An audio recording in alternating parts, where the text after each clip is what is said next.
long-lost princess of the wolf clan, is the adopted daughter of the headmaster, is the prettiest girl in the entire school. Crush? Jake, but he doesn't know it yet.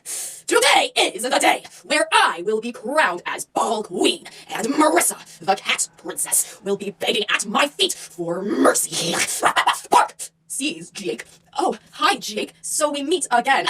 My hair flows behind me from the wind of someone walking by. I gaze up at the moon, and the light hits my face in an angelic way, making Jake fall in love with me. Oh, they're announcing the queen winner. Move! Bark, bark, bark, bark, bark, bark, bark. I lost to Marissa. My anger grows inside of me. Run, Jake. My secret is that when I get really mad, my inner demon comes out. Go before it's too late.